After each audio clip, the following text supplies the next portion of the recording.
ਜਾਂਦੀ ਹਾਂ ਇਹਨਾਂ ਨੂੰ ਆਵਾਜ਼ ਮਾਰ ਕੇ ਕਬਰਸਤਾਨ ਚਲੋ ਸ਼ਾਮ ਨੂੰ ਆਹੋ ਲਾਣ ਕਰਾਉਣੇ ਚਲੋ ਕਬਰ ਦਾ ਚੀਚਾ ਲਾਣ ਹੋਵੇ ਨਾ ਕਿ ਸਾਰੇ ਬੰਦੇ ਕਬਰਸਤਾਨ ਚੱਲਣ ਆਵਾਜ਼ ਮਾਰਦੇ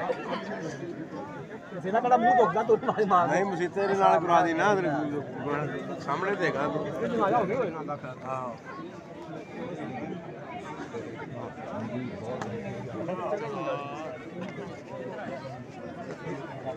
5 ਮਿੰਟ ਲੱਗਣਾ ਅੰਦਰ